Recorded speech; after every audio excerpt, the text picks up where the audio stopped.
말에는 세 가지 말이 있다고 합니다.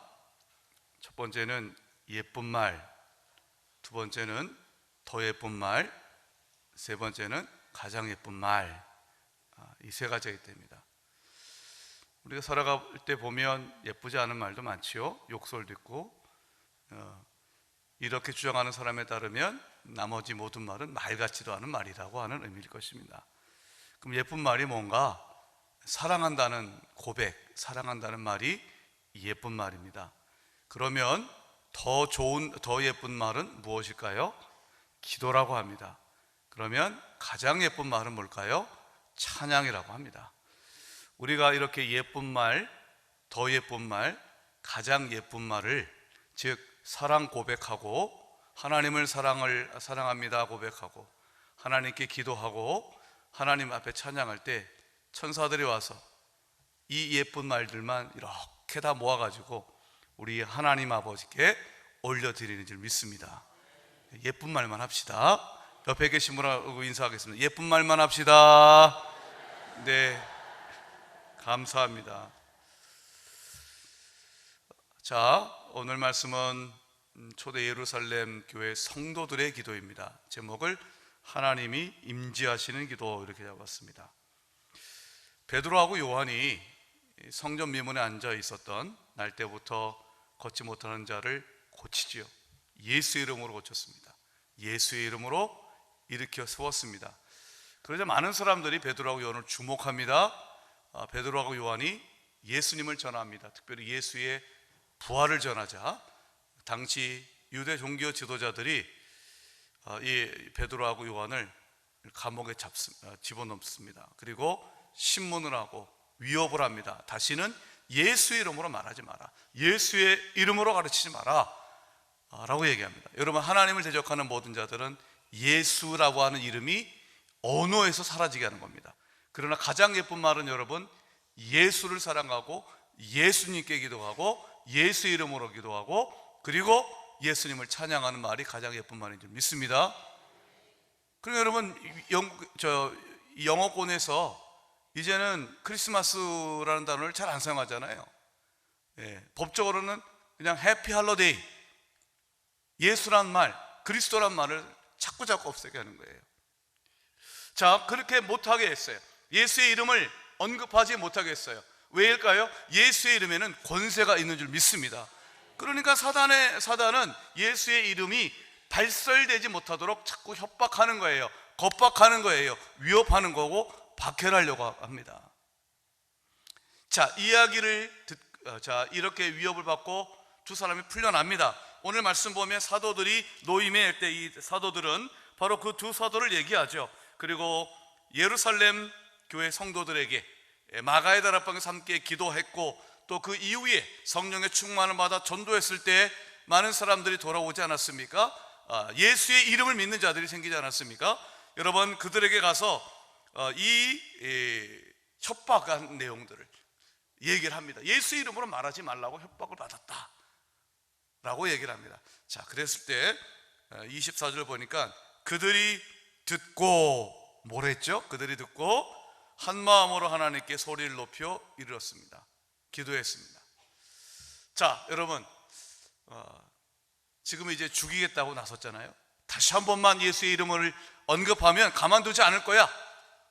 요즘 식으로 얘기하면 너 죽어, 이런 얘기잖아요. 그 얘기를 듣고 와가지고 뭘 했는가?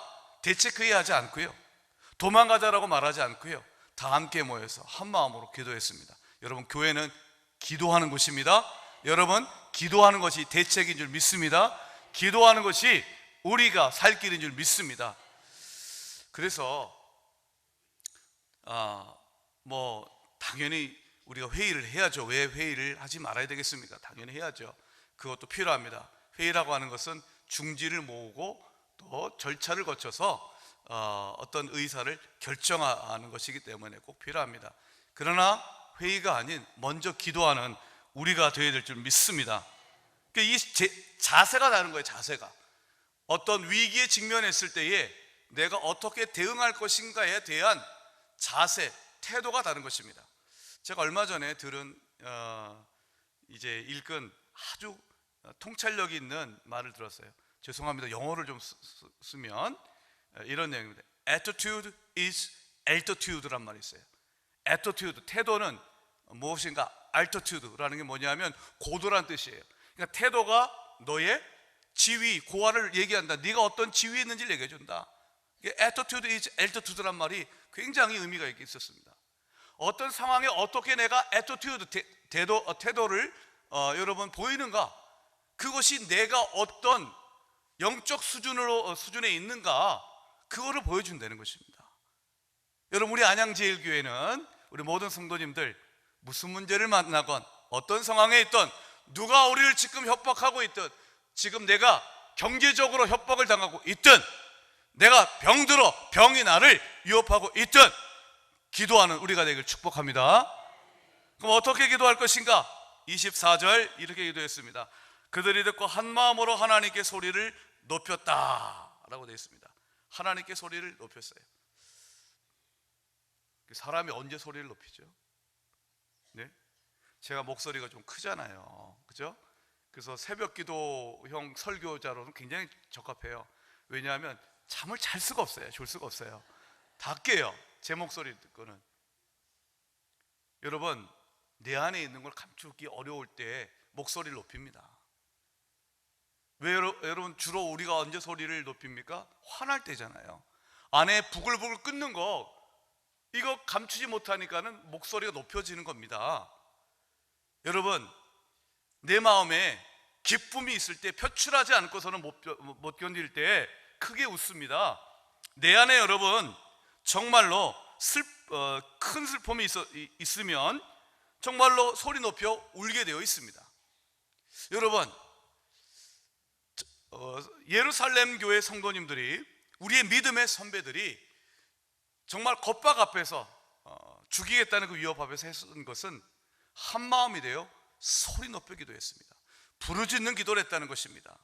한 마음으로 기도했다는 게 뭘까요? 야, 지금 이 순간 우리에게 필요한 것은 부르짖어 기도하는 것밖에는 없구나, 살 길이 없구나 라고 하는데 인식을 같이 했다는 것입니다. 여러분, 기도는 1차적으로 부르짖는 기도입니다. 물론 침묵 기도도 소중하고 아름답습니다. 잠잠히 하나님만 바라보는 것도 매우 아름다운 기도입니다. 근데 성경은 1차적으로 우리에게 부르짖는 기도를 가르쳐 주고 있습니다. 잘 알고 있는 우리의 말씀, 예레미야 33장 3절, 그죠? 333, 너는 내게 부르짖으라 그랬습니다. 부르짖으라. 여러분, 인간이 하나님 앞에 부르짖었다 라고 하는 말이 제일 먼저 나오는 데가 어딘지 아세요? 창세기 4장 보면 셋의 아들 셋이 에노스를 낳고 난 다음에 그때 사람들이 여호와를 이름을 불렀다 그랬습니다. 그게 무슨 말일까요? 에노스는 셋의 자손인데 이 셋은 아담의 첫째 아들 가인이 살인자가 되고 아담의 둘째 아들 아벨이 죽고 난 다음에 하나님이 다시금 그들에게 긍휼히 여기시고 축복하셔서 주셨어요. 창세기 4장은 바로 하나님의 형상대로 다시금 하나님의 역사를 이어가는 하나님의 백성의 그 족보를 보여줘요. 그때 그 족보에 나오는 사람들의 특징이 뭔가? 여호와의 이름을 부르는 자였습니다. 성도의 특징이 뭔가? 여러분, 여호와의 이름을 부르짖는 것입니다. 그래서 신약에서는 성도를 뭐라고 얘기합니까?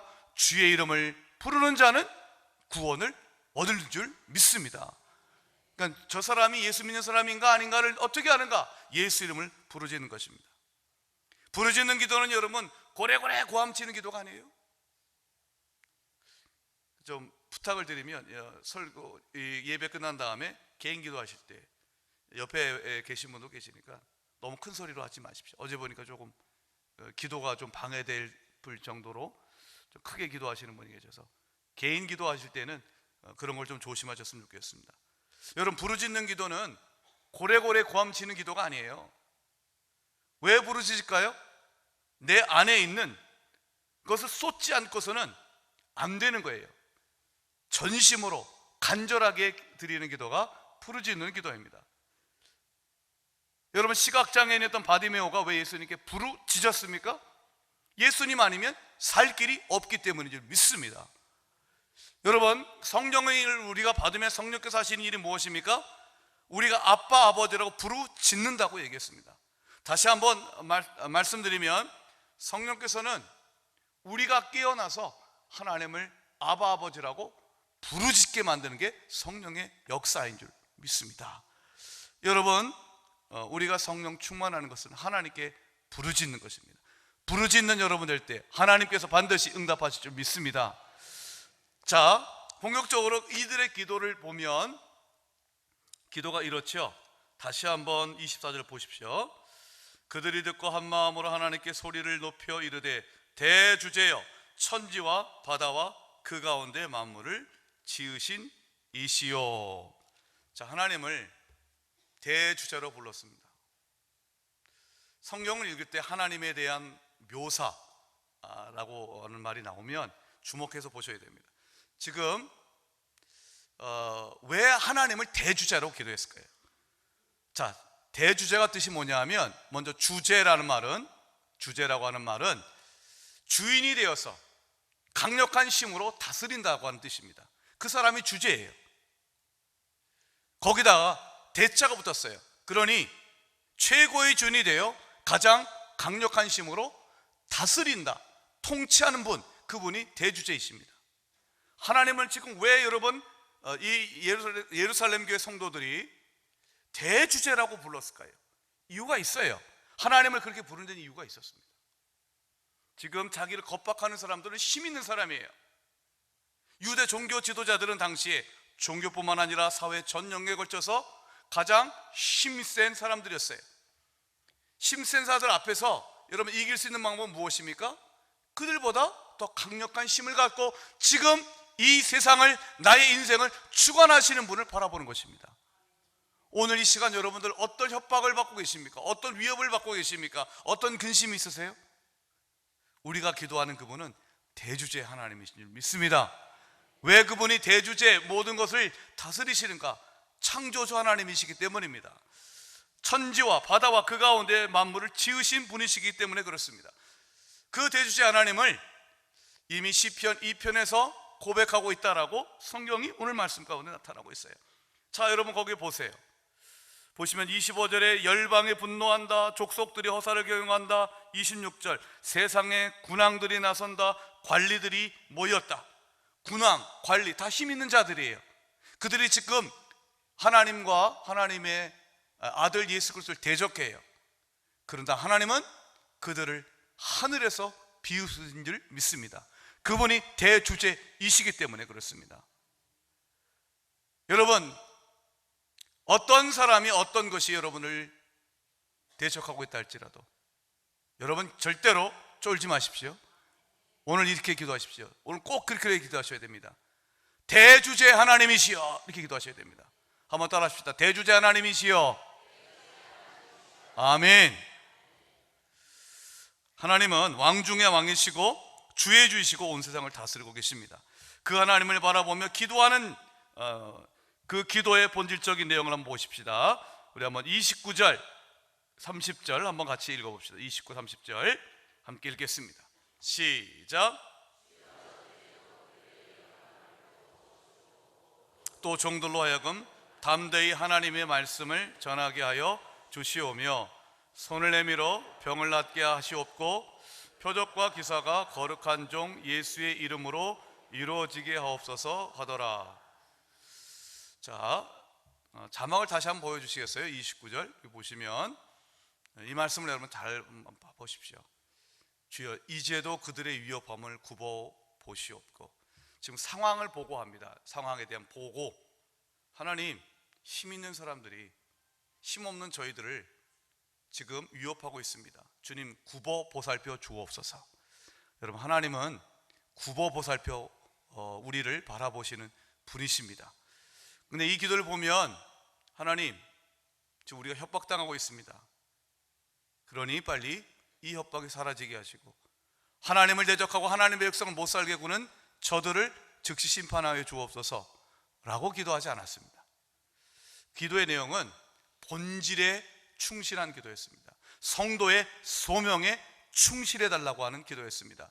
그 성도의 소명이 무엇이었습니까? 하나님의 말씀을 담대히 전하고 주의 손이 우리를 도와주셔서 치유와 이적의 역사가 나타나는 것이었습니다.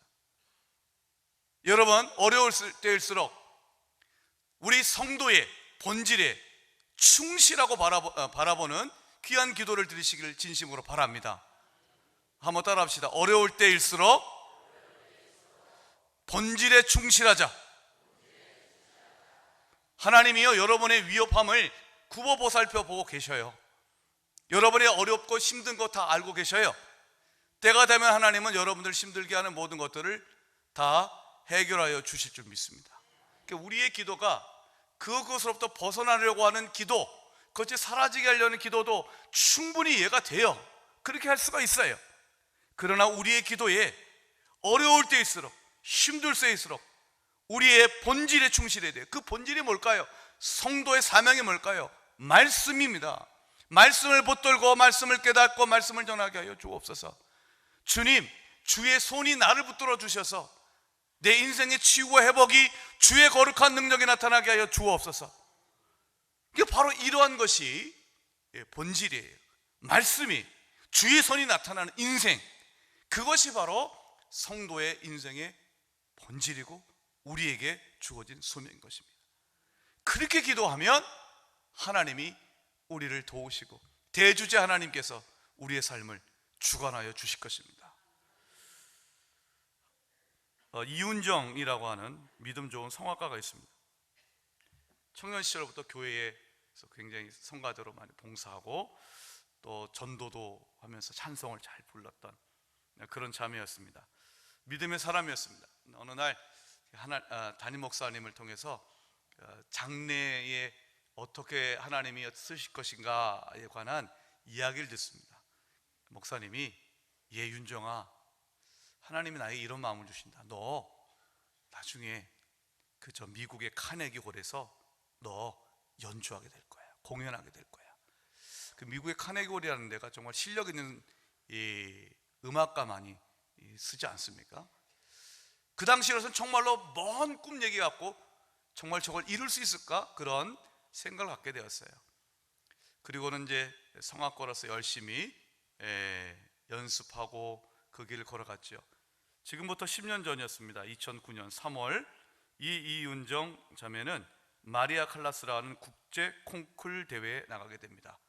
성악을 전공한 사람으로서 이 세계적인 국제 콩쿨 대회인 마리아 칼라스 이 대회에 출전하는 것이 정말로 영광이고 기쁨이었죠. 감사하게도 결승전까지 올라갔어요. 그런데 아침에 일어났는데, 결승전 당일날 아침에 일어났는데 목이 잠긴 거예요. 저도 가끔 이제 그럴 때가 있거든요. 목이 잠겨가지고 목이 안 나와요. 목이 쉬어요.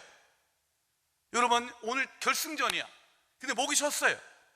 목이 잠겼어요. 얼마나 여러분 마음이 답답할까요? 힘들까요? 낙심이 될까요? 정말 당황스러운 상황이었습니다. 근데 그때 그는 오늘 말씀처럼 본질에 충실합니다. 교회에서 배운 대로 합니다. 어떻게 배웠는가? 그런 상황일수록 하나님만 찬양하고 바라봐라. 그러면서 아침에 그 잠긴 목으로 주 예수보다도 귀한 분은 없네, 이 찬송을 계속 전심을 다해서 하나님을 찬양합니다. 아니, 목이 잠겨 있는데 빨리 목이 회복될 수 있도록 목을 사용하면 안 되는데, 저녁에 설레면 그 목을 빨리빨리 컨트롤 해야 되는데, 저녁에 가서 정말 결승전에 1등은커녕 그 무대에 서기 위해서는 빨리 주사 맞고 여러 가지를 해야 되는데 그분은 그렇게 하나님만 바라봤어요. 근데 여러분, 하나님께서 정말 기적적으로 이 자매를 만져주셨습니다. 저녁이 돼서 목소리가 원래의 상태로 돌아옵니다. 다른 결승전에 올라간 사람들은 긴장하며 대기하고 있는데, 하나님만 바라봤던 이 자매는 정말 마음 가운데 담대함으로 하나님만 바라볼 수 있었습니다. 결과는 어떻게 됐을까요? 2009년 3월 이 마리아 칼라스라는 국제 콩쿨 대회에서 이 이윤정 자매는 1등을 합니다. 그리고 상금도 받습니다. 그런데 정말 뜻하지 않은 부상이 덮어졌어요. 마리아 칼라스 국제 콩쿨 대회 역사상 처음으로 부상이 주어졌는데 그 부상은 무엇인가? 미국 카네기홀에서 공연할 수 있는 자격이 부여된 줄 믿습니다. 할렐루야. 여러분, 수년 전에 목사님을 통해서 주셨던 꿈이 이루어진 것입니다. 사랑하는 여러분, 어렵고 힘들 때에 우리의 삶 가운데 하나님 우리에게 주신 본질, 하나님 말씀 붙들고 하나님 말씀을 전하고 하나님을 찬양할 때 그 주의 손으로 나를 붙드시고 계심을 믿을 때 우리의 삶에 하나님의 기가 막힌 역사는 나타나게 될 줄 믿습니다. 아멘. 자, 마지막 31절 우리 한번 같이 한번 읽어봅시다. 31절입니다. 함께 읽습니다. 시작.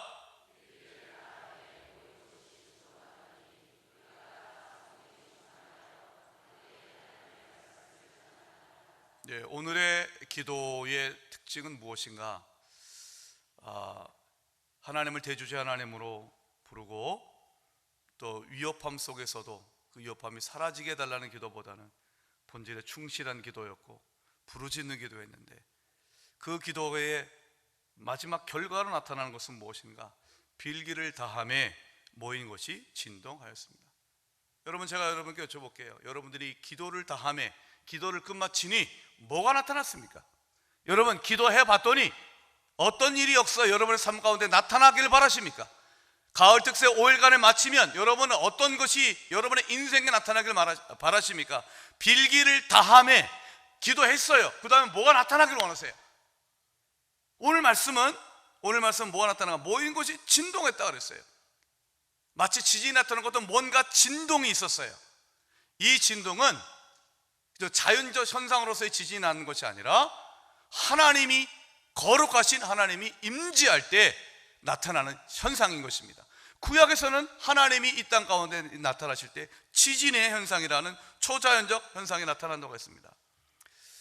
여러분, 하나님의 거룩하신 임재를 부르는 기도가 되길 주의 이름으로 축복합니다. 우리의 기도를 다 마쳤을 때 우리가 바라는 결과는 무엇인가? 내 삶 가운데 나타나기를 원하는 것은 무엇인가? 하나님, 내 삶에 온전히 충만히 임하여 주시옵소서.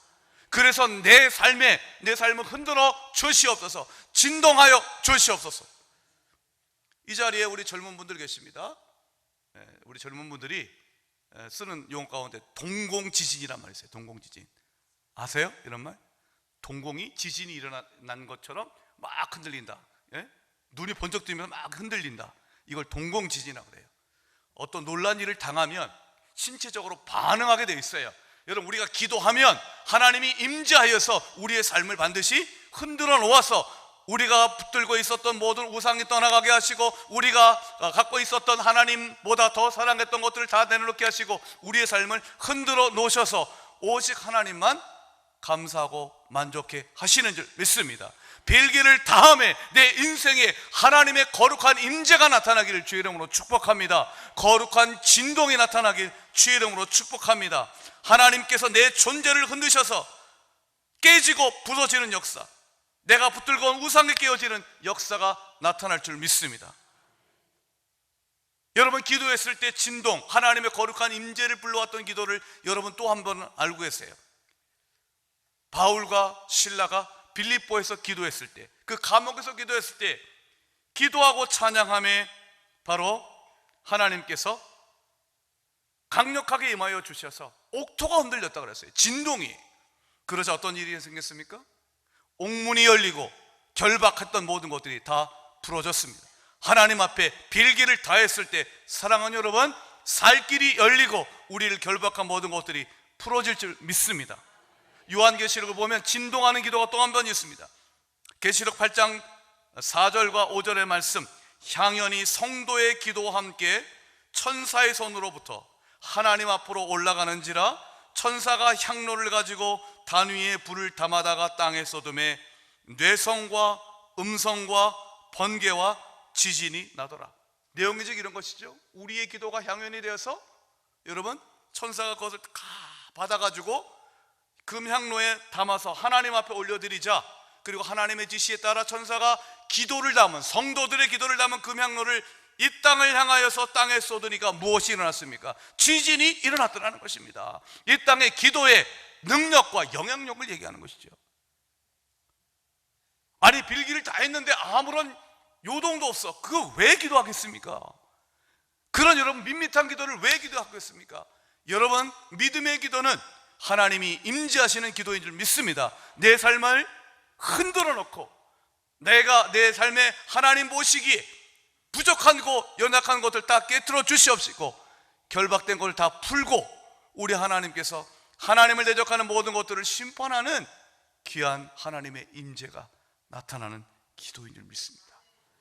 여러분, 우리 안양제일교회 모든 성도님들의 기도가 하나님의 강력한 임재, 내 삶을 흔들어 깨우는 귀한 기도가 되길 예수의 이름으로 축원합니다. 여러분을 위협하는 세력이 무엇이라 할지라도 여러분 대주제 하나님을 바라보고 부르짖을 때 우리의 삶 가운데 임하시는 하나님을 경험하시기를 주의 이름으로 축복합니다.